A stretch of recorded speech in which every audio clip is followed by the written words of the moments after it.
Cảm ơn mọi người rất nhiều. Tôi vừa nhận được báo cáo tóm tắt về vụ xả súng xảy ra tại Đại học bang Florida ở thành phố Tallahassee. Theo thông tin ban đầu, đây là một vụ việc nghiêm trọng và tình hình hiện tại vẫn đang được theo dõi sát sao. Thật đáng tiếc, thật kinh hoàng khi những chuyện như thế này vẫn tiếp tục xảy ra. Chúng ta sẽ còn bàn thêm về vấn đề này trong thời gian tới. Trong lúc chờ đợi, tôi xin bày tỏ niềm vinh dự khi được đón tiếp Thủ tướng Ý, bà Giorgia Meloni. Bà ấy đang làm một công việc xuất sắc, là một nhà lãnh đạo đầy bản lĩnh, người đã thổi một luồng sinh khí mới vào châu Âu và được bạn bè, đối tác quốc tế vô cùng kính trọng. Có thể nói bà ấy là một người được mọi người yêu mến và tôn trọng, điều mà tôi không thể nói về quá nhiều người. Thủ tướng Meloni cũng đã trở thành một người bạn đáng quý và mối quan hệ giữa Ý và Hoa Kỳ hiện nay thực sự rất tốt đẹp. Trong bữa trưa, chúng tôi đã có những trao đổi sâu sắc về thương mại cũng như nhiều vấn đề quan trọng khác.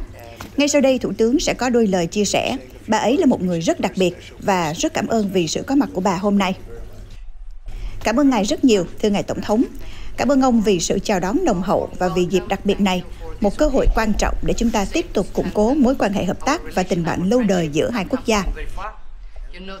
Thật thú vị khi hôm nay là ngày 17 tháng 4, trùng với ngày kỷ niệm thỏa thuận cho phép Christopher Columbus thực hiện chuyến hành trình khám phá của mình. Tôi muốn nhân dịp này nhắc lại chiều sâu lịch sử trong mối quan hệ giữa Ý và Hoa Kỳ, đồng thời cũng muốn nhấn mạnh rằng hiện tại chúng ta đang cùng nhau đối mặt với một cuộc chiến khác, cuộc chiến chống lại chiến tranh, chống lại những hệ tư tưởng cực đoan đang muốn xóa bỏ lịch sử và giá trị mà chúng ta đã cùng nhau vun đắp. Chúng ta cũng đã có nhiều cuộc trao đổi thẳng thắn và cởi mở về những thách thức chung, bao gồm vấn đề di cư bất hợp pháp, cuộc chiến chống lại ma túy tổng hợp, trong đó có fentanyl, một loại ma túy nguy hiểm mà Ý đã chủ động lên kế hoạch đối phó. Chúng ta cũng đã thảo luận về nhiều chủ đề song phương, cũng như các lĩnh vực mà hai nước có thể hợp tác sâu rộng hơn, từ quốc phòng, kinh tế, năng lượng, không gian, cho đến nhập khẩu khí tự nhiên hóa lỏng LNG, và cả phát triển năng lượng hạt nhân.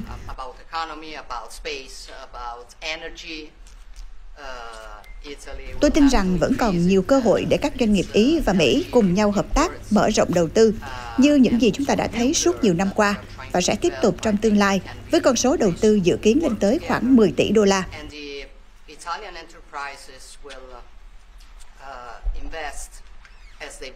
Điều đó cho thấy hai nền kinh tế của chúng ta gắn bó, kết nối sâu sắc như thế nào, không chỉ vì lợi ích song phương, mà còn vì sự phát triển bền vững của toàn châu Âu. Tuần này, chúng ta cũng đang thảo luận về những chủ đề xoay quanh thương mại và đầu tư, những vấn đề có tầm ảnh hưởng lớn đối với mối quan hệ xuyên Đại Tây Dương.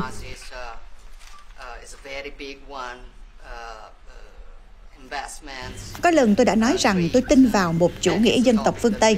Có thể đây chưa phải là cụm từ hoàn hảo, nhưng điều tôi muốn nhấn mạnh là khi tôi nói về phương Tây, tôi không chỉ nói đến một khu vực địa lý, mà là nói đến một nền văn minh, và tôi muốn nền văn minh ấy ngày càng mạnh mẽ hơn.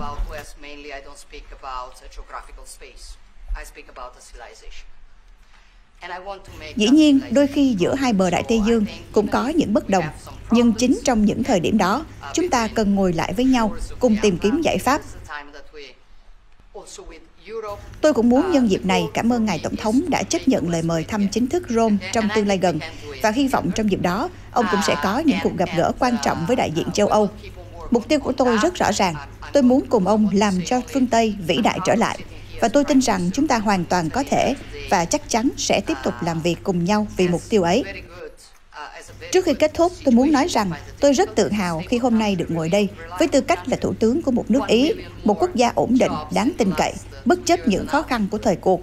Trong vòng 2 năm rưỡi qua, chúng tôi đã tạo thêm 1 triệu việc làm mới, lạm phát đang giảm dần, dòng người di cư đã giảm 60%, và chúng tôi đang nỗ lực từng ngày để cải thiện hơn nữa.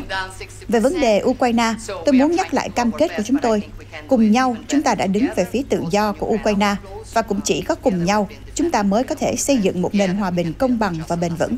Xin cảm ơn. Cảm ơn bà rất nhiều. Tôi cho rằng chúng ta đang đạt được những tiến triển tốt trong nỗ lực này, nhưng mục tiêu của chúng ta là phải hoàn thành nó. Chúng ta sẽ xem xét liệu có thể đạt được điều đó hay không. Hãy nghĩ mà xem, hiện tại trung bình mỗi tuần có khoảng 2.500 người thiệt mạng, chủ yếu là binh sĩ, cả phía Nga lẫn Ukraine. Nếu chúng ta có thể tìm ra cách để cứu lấy những sinh mạng đó, thì đó chắc chắn sẽ là một điều vô cùng ý nghĩa. Vì vậy, chúng ta sẽ tiếp tục theo dõi và xem có thể làm gì thêm. Tôi tin rằng chúng ta đang tiến rất gần đến một giải pháp, và ngay khi có thông tin cụ thể, chúng tôi sẽ thông báo cho bà. Tôi cũng muốn nói lời cảm ơn, bà đã hỗ trợ rất nhiều trong quá trình này. Xin cảm ơn.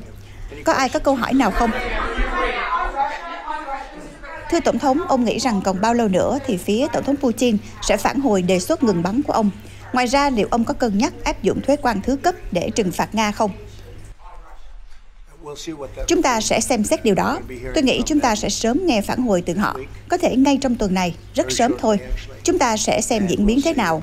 Nhưng điều mà chúng ta thực sự mong muốn là chấm dứt cuộc chiến, chấm dứt cái chết và sự tàn sát. Thưa ngài, về Jerome Powell, trước đây ông từng nói về việc sa thải ông ấy không thể đến đủ nhanh. Nhưng Powell cho biết ông ấy sẽ không từ chức, ngay cả khi Tổng thống yêu cầu. Ông có bình luận gì về điều này không? Nếu tôi yêu cầu, ông ấy sẽ rời đi, chắc chắn là vậy. Tôi không nghĩ ông ấy đang làm tốt công việc của mình. Ông ấy luôn hành động quá chậm trễ, và tôi không hài lòng với điều đó. Tôi đã nói thẳng với ông ấy rồi. Tin tôi đi, nếu tôi muốn, ông ấy sẽ rời vị trí ngay lập tức.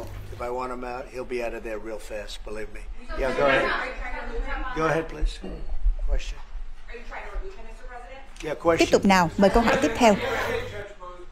Thưa Tổng thống, ông có dung thứ cho hành vi cố ý không tuân thủ lệnh tư pháp hay không? Ông có đồng ý với tuyên bố rằng chính quyền không nên can thiệp vào hệ thống tư pháp? Anh nên hỏi các luật sư về vấn đề đó. Chúng tôi có những luật sư tuyệt vời, nhưng tôi có thể nói với anh điều này.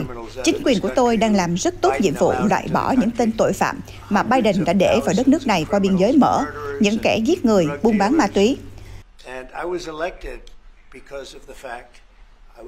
Thực tế, một trong những lý do lớn nhất khiến tôi được bầu là vì tôi cam kết sẽ trục xuất những kẻ này khỏi đất nước. Tôi đã nói rõ điều đó, và đó cũng là lý do tại sao tôi nhận được số phiếu bầu kỷ lục, từ phiếu phổ thông cho đến chiến thắng ở 7 bang dao động. Đó là điều mà người dân mong muốn, và đó cũng chính là điều tôi đang làm. Nhưng về mặt pháp lý, anh nên nói chuyện với các luật sư, họ sẽ cho anh câu trả lời chi tiết hơn. But you have to speak to the lawyers because it's up to them. Ông nghĩ sao về đề xuất từ Pháp và Anh về việc thành lập một phái bộ hòa bình quốc tế tại Ukraine? Ông có nghĩ Ý nên tham gia không? Tôi nghĩ đó sẽ là quyết định của Ý, nhưng với cá nhân tôi, các phái bộ hòa bình luôn là một ý tưởng tốt, tôi ủng hộ điều đó. Về các cuộc đàm phán hiện tại, ông có thể cập nhật gì không? Liệu có tín hiệu tích cực nào không?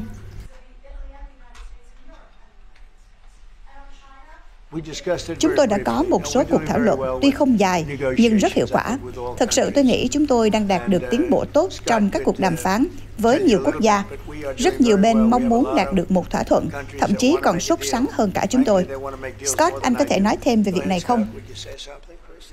Chắc chắn rồi, thưa ngài. Chúng tôi đang có một quy trình hợp tác rất tích cực. Hiện tại đang làm việc với 15 nền kinh tế lớn đầu tiên. Thật tuyệt vời, ví dụ như hôm qua, chúng tôi vừa có một cuộc họp rất thành công với phía Nhật Bản. Chúng tôi cũng đã trao đổi với Liên minh châu Âu. Sau đó chúng tôi sẽ có Hàn Quốc đến vào tuần tới. Và tôi cũng biết rằng Ấn Độ đang thảo luận rất tích cực về vấn đề này. Mọi việc đang tiến triển khá nhanh. Thưa Tổng thống Zelensky cho biết ông ấy có bằng chứng Trung Quốc đang cấp vũ khí hoặc đạn dược cho Nga. Ông có bất kỳ thông tin nào về chuyện này không? Ngoài ra, ông ấy cũng nói có thể sẽ có một thỏa thuận khoáng sản được ký kết trong tuần này. Có đúng vậy không? Vâng, đúng là chúng tôi có một thỏa thuận khoáng sản. Theo kế hoạch sẽ được ký vào thứ Năm tuần tới. Tôi tin rằng các bên sẽ tuân thủ thỏa thuận, nhưng tất nhiên chúng ta sẽ phải chờ xem. Về phần tuyên bố của Zelensky, tôi không có bình luận nào. Đó là lời của ông ấy, không phải của tôi. Thưa ngài, về cuộc tấn công của Israel vào các cơ sở hạt nhân của Iran, ông có thể xác nhận thông tin đó không? Có đúng là Mỹ đã phản đối kế hoạch của Israel không? Anh nói Israel tấn công vào cái gì?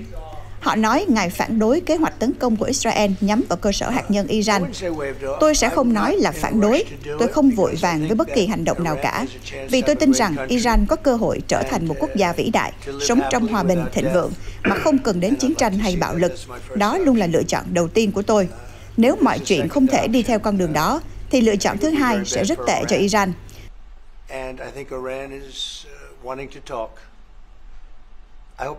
Tôi tin rằng Iran muốn đàm phán, và tôi thực sự hy vọng họ sẽ làm như vậy, bởi vì đó sẽ là điều tốt nhất cho họ. Tôi biết người dân Iran, họ Họ là những con người tuyệt vời, thông minh, năng động và có khả năng thành công lớn.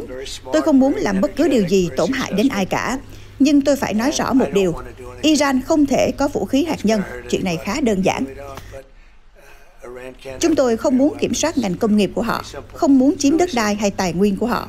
Tất cả những gì chúng tôi yêu cầu là họ không được sở hữu vũ khí hạt nhân. Thỏa thuận hạt nhân trước kia được ký dưới thời Tổng thống Obama, nhưng thỏa thuận đó đã hết hiệu lực. Nó vốn là một thỏa thuận tệ, bởi vì khi nó hết hạn, Iran có một con đường rõ ràng để phát triển vũ khí hạt nhân. Đó là lý do tại sao tôi đã quyết định chấm dứt thỏa thuận đó. Thỏa thuận ấy quá ngắn, không phù hợp khi áp dụng cho các quốc gia vốn có lịch sử lâu dài. Việc tôi chấm dứt thỏa thuận đó là một quyết định chính xác, bởi vì nó ngăn cản Iran tiến xa hơn trong việc sở hữu vũ khí hạt nhân. Tôi muốn thấy Iran phát triển mạnh. Tôi tin rằng điều đó là hoàn toàn khả thi nếu họ chọn con đường hợp tác. Còn nếu họ đi theo con đường khác, tôi nghĩ đó sẽ là một quyết định tệ hại cho họ. Thưa Ngài, ông nghĩ gì về việc CEO Jensen đến Trung Quốc để gặp các quan chức thương mại ở đó? Jensen là một người tuyệt vời. Anh ấy đã trở thành bạn của tôi. Và tôi biết anh ấy rất tự hào về đất nước của chúng ta. Anh ấy yêu nước Mỹ, nên tôi hoàn toàn không có chút lo lắng nào về Jensen cả. Còn về Kilaro Garcia, ông có thực hiện các bước nào để đưa anh ta trở lại Hoa Kỳ và đưa ra trước tòa án không? Tôi không liên quan trực tiếp đến việc đó. Về câu hỏi này, tôi nghĩ anh nên trao đổi với các luật sư của Bộ Tư pháp. Tôi đã nghe nhiều điều về anh ta, và chúng ta sẽ phải tìm hiểu xem sự thật là gì. Nhưng tôi muốn nhấn mạnh điều này. Dưới thời chính quyền Biden, đất nước chúng ta đã bị hàng triệu người tràn vào. Họ nói có tới 21 triệu người, và một tỷ lệ lớn trong số đó là tội phạm. Không chỉ là nhập cảnh bất hợp pháp, mà là những tội phạm nghiêm trọng, những kẻ giết người. Nhiều người trong số họ đã gây ra hơn một vụ giết người và vẫn còn đang lẫn trốn ngoài kia. Tôi được bầu một phần lớn vì cam kết sẽ đưa những tên tội phạm này ra khỏi đất nước hoặc ít nhất giam giữ chúng. Nhưng mục tiêu là trục xuất chúng khỏi nước Mỹ. Tôi thật sự không hiểu nổi cách mà một số thẩm phán có thể tước đi quyền hạn đó của Tổng thống. Dù vậy, chúng ta đã làm rất tốt. Tom Homan và Kristi Noem cùng đội ngũ của tôi đã làm một công việc tuyệt vời, vượt xa những gì mọi người mong đợi. Thậm chí còn tốt hơn cả những gì tôi đã nói trong chiến dịch tranh cử. Thời điểm hiện tại, biên giới của chúng ta, tôi có thể nói được kiểm soát đến 99%.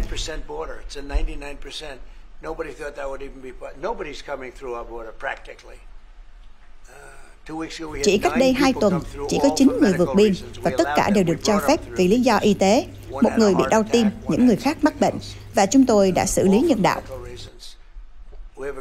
4 năm trước, biên giới của chúng ta đã rất tốt, nhưng bây giờ thậm chí còn chặt chẽ hơn thế nhiều.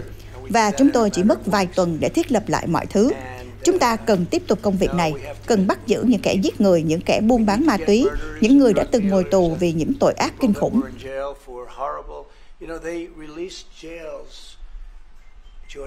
Chính quyền Biden đã để hàng loạt tội phạm vào đất nước chúng ta. Họ mở cửa nhà tù ở Venezuela, ở Nam Mỹ và cả từ khắp nơi trên thế giới. Nhiều người đến từ Congo và tôi thật sự không hiểu chuyện gì đang xảy ra. Nhưng rất nhiều người từ đó đã vào. Họ đã để mặt biên giới như vậy. Và chính quyền của họ, một chính quyền yếu kém, đã đẩy đất nước chúng ta vào tình cảnh này. Thật đáng xấu hổ. Tôi được bầu để làm rõ điều đó và tôi đang thực hiện đúng nhiệm vụ của mình. Nhưng chúng ta lại có những thẩm phán, những người dường như không muốn những kẻ giết người bị trục xuất khỏi đất nước. Họ không muốn loại bỏ những kẻ giết người, buôn bán ma túy, trùm ma túy, hay thậm chí những người từng bị giam trong các viện tâm thần. Tôi không hiểu tại sao, có thể đó là kiểu tư duy tự do mà ngày nay người ta hay gọi là tiến bộ. Nhưng tôi không nghĩ đó là điều mà người dân Mỹ tin tưởng, và cũng chính vì lý do đó mà tôi đã giành chiến thắng một cách áp đảo.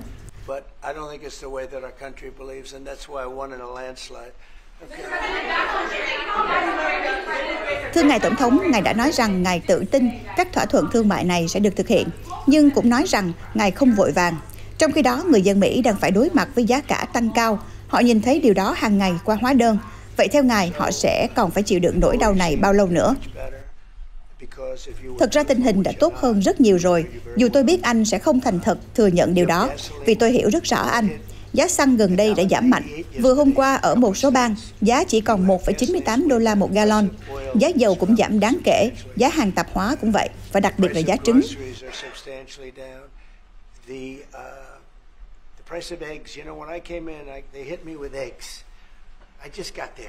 Tôi còn nhớ rất rõ khi mới nhậm chức, chỉ mới ở đây được một tuần, người ta đã hét vào mặt tôi về chuyện giá trứng. Khi đó, giá trứng đã tăng vọt đến mức không tưởng. Tôi phải nói với họ, tôi mới nhậm chức được 7 ngày thôi. Nhưng báo chí thì cứ liên tục đưa tin giả, cứ làm như thể chuyện đó là lỗi của tôi. Họ còn nói, năm nay sẽ không có trứng cho lễ Phục sinh đâu. Nhưng cuối cùng chúng tôi đã làm một công việc không thể tin được. Bây giờ trứng có ở khắp mọi nơi và giá đã giảm tới 92%. Bộ trưởng Nông nghiệp của chúng tôi, Brooke, đã làm một công việc tuyệt vời, thật sự tuyệt vời trong việc bình ổn giá. Thứ duy nhất còn tăng mạnh là lãi suất, và điều đó là do Cục Dự trữ Liên bang. Chúng ta có một chủ tịch Fed, người mà tôi chưa bao giờ thật sự thích, và ông ta đang chơi trò chính trị. Thay vì hạ lãi suất như lẽ ra phải làm, ông ta giữ nguyên hoặc thậm chí nâng lên đôi chút. Trong khi đó, ở châu Âu, họ đã hạ lãi suất ít nhất 7 lần và có vẻ còn tiếp tục hạ nữa. Chủ tịch Fed đã hành xử như vậy đấy. Lãi suất có tăng đôi chút, nhưng tôi nghĩ nguyên nhân là vì Fed không khôn ngoan cho lắm.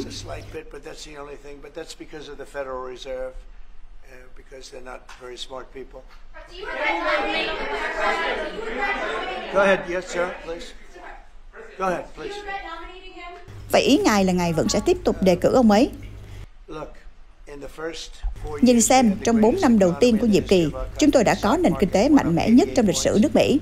Thị trường chứng khoán tăng tới 88 điểm.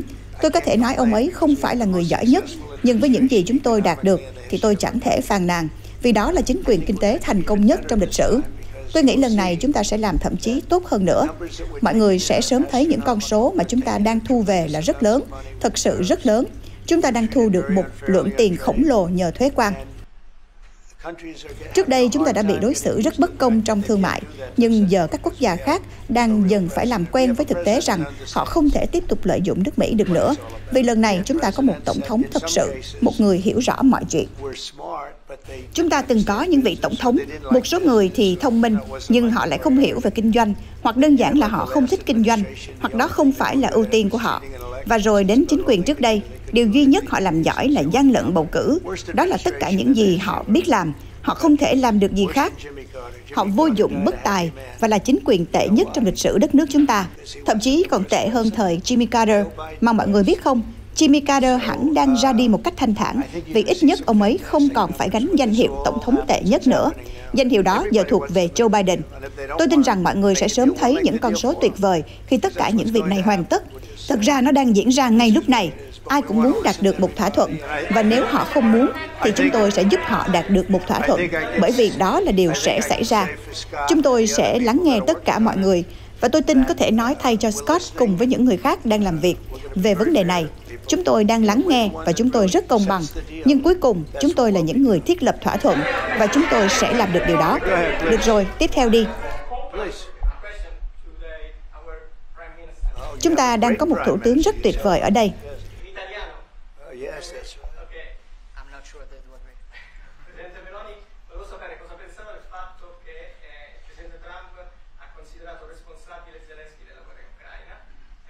Vertice della NATO con il 2% che era già previsto, che è stato sottoscritto dai governi precedenti, perché siamo una nazione seria, ma non abbiamo parlato poi di quanto vada aumentata questa percentuale, anche se siamo ovviamente consapevoli che insomma, il tema della difesa sia un tema particolarmente importante di questo tempo. E oggi il nostro Tôi không chắc về điều đó cho lắm. Ồ, tôi không rõ cho lắm. Tôi nghe điều đó có vẻ tuyệt vời. Nhưng bà ấy đã nói gì thế? Nghe có vẻ rất hay. Nhưng tôi muốn thật sự nghe những gì bà ấy nói. Không sao, làm ơn cứ tiếp tục. Tôi muốn nghe những gì bà ấy vừa nói. Xin mời tiếp tục.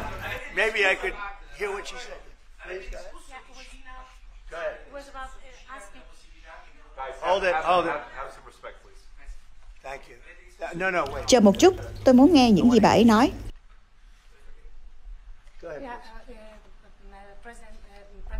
Vâng, Thủ tướng Meloni đã được hỏi về bình luận của Tổng thống Trump cho rằng Tổng thống Zelensky phải chịu trách nhiệm về cuộc chiến ở Ukraine. Bà đã trả lời rằng, Thực ra chúng tôi không có quan điểm như vậy. Nếu nói về vấn đề chi tiêu quân sự hay việc tăng ngân sách quốc phòng, thì thực tế là ngay từ đầu, Ý chưa từng bàn tới chuyện tăng chi tiêu quân sự. Tất nhiên, Ý sẽ tiếp tục giữ cam kết với mức 2% GDP theo yêu cầu, và chúng tôi cũng hoàn toàn nhận thức được rằng đây là một vấn đề rất quan trọng. Chờ một chút, tôi muốn nói thêm, Bộ Quốc phòng Ý rất trông đợi vào việc này. Và tôi đã nói rõ, Ý cam kết đạt mức chi tiêu quốc phòng 2% GDP như NATO đã thống nhất. Chúng tôi không bàn về một con số cụ thể cao hơn 2%, nhưng chúng tôi hoàn toàn nhận thức được tầm quan trọng của quốc phòng đối với tương lai của châu Âu.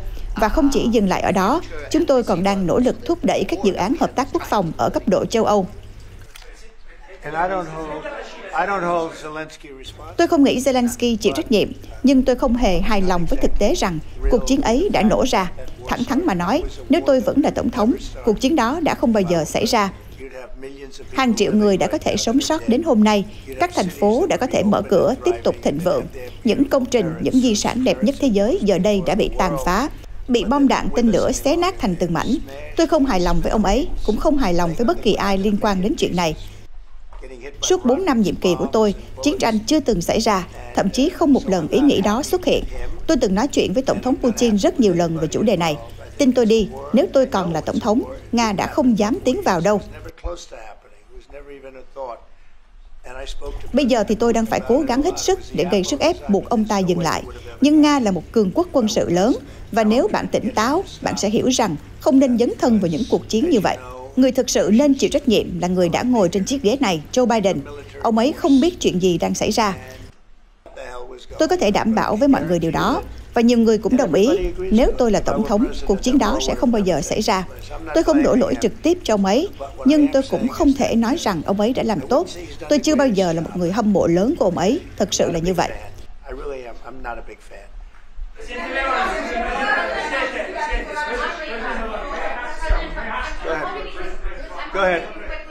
Tiếp tục đi nào.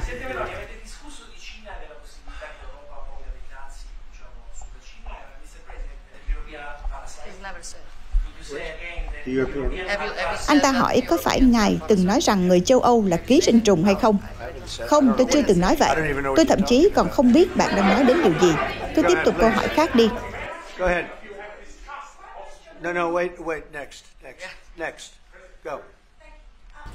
Chúng tôi chỉ nghe thấy ngài từng nói muốn làm cho châu Âu vĩ đại trở lại và sẽ cùng phương Tây thực hiện điều đó. Ngài có nghĩ đó là một lời kêu gọi chống lại những thế lực đang tìm cách tập hợp ảnh hưởng đối đầu với Hoa Kỳ không? Tôi hy vọng châu Âu sẽ vĩ đại trở lại. Châu Âu đã trải qua rất nhiều khó khăn, và một trong những vấn đề lớn nhất là nhập cư. Tôi không phải là người hâm mộ lớn của cách họ xử lý vấn đề này. Tôi nghĩ châu Âu phải trở nên thông minh hơn về cách giải quyết vấn đề nhập cư, vì hiện tại châu Âu đang chịu tổn thương rất nặng bởi những quyết định trước đây. Tuy nhiên, tôi phải nói rằng Thủ tướng Ý đã có một lập trường rất cứng rắn về vấn đề nhập cư. Và tôi đã chia sẻ với bà ấy rằng tôi ước có nhiều người giống như bà trong vấn đề này. Nhưng dù sao, châu Âu rất quan trọng đối với tôi, và tôi hy vọng họ sẽ làm tốt hơn trong tương lai.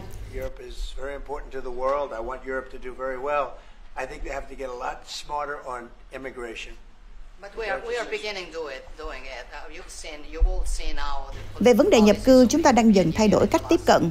Như mọi người đã thấy, các chính sách của Liên minh châu Âu trong 2 năm qua đã có sự thay đổi rõ rệt. Lúc đầu chúng ta chỉ bàn về việc phân bổ lại những người di cư bất hợp pháp. Nhưng giờ đây, chúng ta chủ yếu nói về cách ngăn chặn di cư bất hợp pháp, làm việc với các quốc gia xuất xứ và quá cảnh để trả lại những người di cư đó.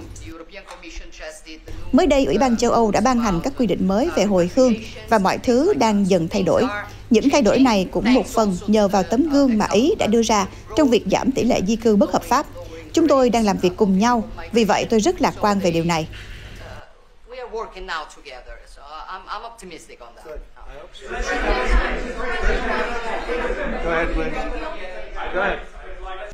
Tôi có một câu hỏi cho Thủ tướng. Bà có thảo luận về lựa chọn với mạng truyền thông chưa? Ví dụ như Google. Google thì thế nào? Thưa ngài, về hợp đồng kinh doanh với Google.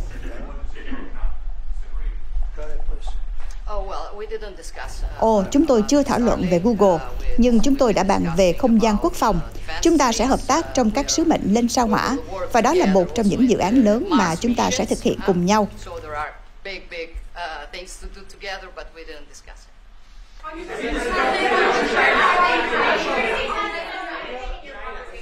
Thưa Tổng thống, Ngài có thay đổi quan điểm về thuế quan và các chính sách thuế trong thời gian qua không? Thực sự không có điều gì có thể giúp chúng ta trở nên giàu có. Trong suốt thời gian trước đây, dưới chính quyền Biden, chúng ta đã mất đi rất nhiều tiền, hàng ngàn tỷ đô la liên quan đến thương mại. Nhưng hiện tại, toàn bộ tình hình đã thay đổi. Giờ đây, chúng ta đang kiếm được rất nhiều tiền từ các thuế quan. Chúng ta đang thu 25% từ ô tô, 25% từ thép, 25% từ nhôm. Và đó là chỉ những khoản thuế quan mà tôi áp dụng. Chúng ta đã áp dụng các hình phạt đối với Trung Quốc vì đã gửi fentanyl vào đất nước chúng ta, và cũng áp dụng hình phạt với Mexico và Canada vì họ đã cho phép fentanyl tràn vào và để biên giới yếu kém. Chúng ta đang thu được hàng tỷ đô la trong khi ngồi đây nói chuyện với mọi người. Trước đây chúng ta không thu được gì, chỉ những khoản thuế quan mà tôi áp dụng trước khi Biden lên nắm quyền. Đó là mức thuế quan mà tôi đã áp dụng đối với Trung Quốc. Tính đến thời điểm này, chúng ta đã thu được khoảng 700 tỷ đô la từ thuế quan, và đó là thuế quan của Trump. Trong khi Biden đã cố gắng làm suy yếu chúng, ông ấy đã làm mọi thứ có thể. Mọi người biết đấy, ông ấy đã được Trung Quốc trả tiền, gia đình ông ấy cũng đã được trả tiền, ông ấy đã làm hết sức mình. Và tôi không chắc đó là lý do hay không, nhưng ông ấy đã cố gắng làm suy yếu hệ thống thuế quan này. Nhưng không thể, vì số tiền quá lớn, ngân sách của ông ấy không thể chịu đựng được nếu làm điều đó. Nhưng cho đến giờ, tôi đã áp dụng thuế quan đối với Trung Quốc, và không tổng thống nào khác có thể thu được 10 xu từ Trung Quốc. Tôi đã thu hơn 700 tỷ đô la từ Trung Quốc. Chúng tôi đang làm rất tốt. Ý tôi là, đất nước chúng ta đang làm rất tốt. Hôm nay, chúng ta nhận được một báo cáo tồi tệ từ một công ty chăm sóc sức khỏe. Điều này tác động đến thị trường chứng khoán, nhưng vấn đề không phải ở đó. Thực sự, chúng tôi đang xây dựng một nền tảng vững chắc. Chúng ta đang xây dựng một đất nước không giống bất kỳ quốc gia nào khác. Và một lần nữa, tôi đã có nền kinh tế mạnh nhất trong lịch sử đất nước chúng ta, có lẽ là trong lịch sử của bất kỳ quốc gia nào, trong 4 năm qua, và tôi nghĩ rằng điều này có cơ hội tốt hơn nhiều.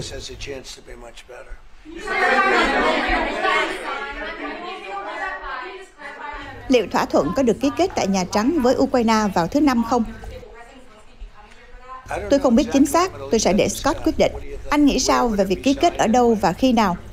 Chúng ta vẫn đang làm việc về các chi tiết, nhưng chúng ta đang hướng tới khoảng ngày 25 tháng 4. Ông có thể cho chúng tôi biết thêm chi tiết về những gì có trong thỏa thuận và cách thức thực hiện không?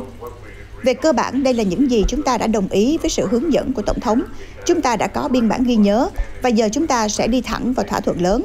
Thỏa thuận này dài khoảng 80 trang, và đó là những gì sẽ được ký kết với Tổng thống Zelensky.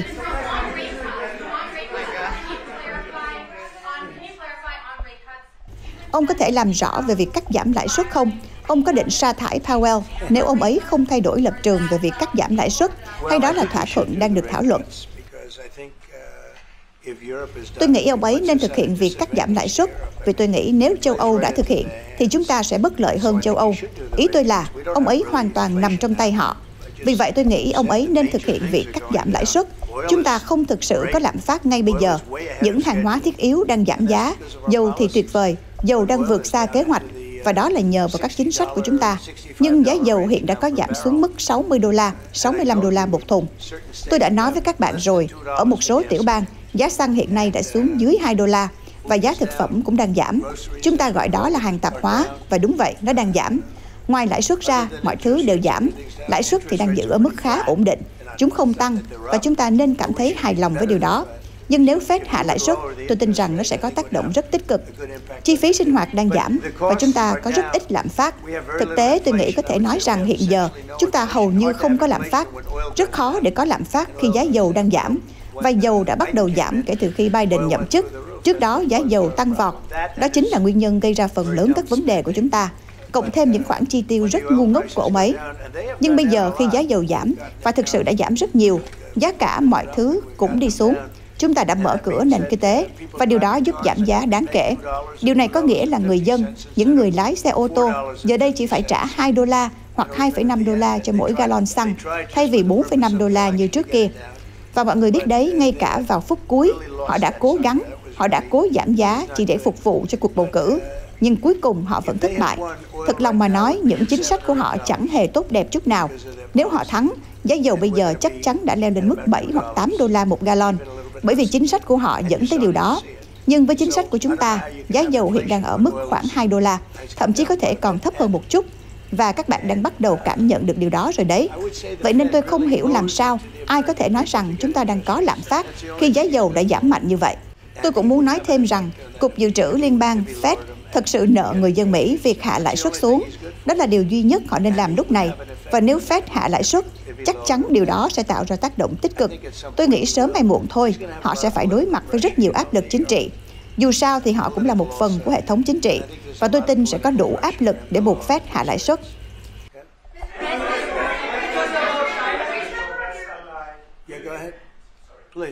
Ngài có nghĩ rằng nước Ý có thể là đồng minh tốt nhất của Mỹ ở châu Âu không? Tôi nghĩ điều đó sẽ đúng, miễn là Thủ tướng hiện tại vẫn giữ cương vị của mình. Bà ấy đang làm một công việc rất tuyệt vời. Và vâng, chắc chắn Ý là một trong những đồng minh tuyệt vời nhất của chúng ta, không chỉ ở châu Âu mà ở bất kỳ nơi nào. Bà ấy là một con người xuất sắc, đang làm rất tốt, và mối quan hệ giữa hai nước chúng ta thật sự rất tuyệt vời. Ngoài ra, ở Mỹ, chúng ta có rất nhiều người gốc Ý. Tôi có thể nói với các bạn rằng họ rất yêu mến Trump, và họ vẫn tiếp tục bỏ phiếu cho Trump. Cảm ơn tất cả mọi người rất nhiều. Cảm ơn.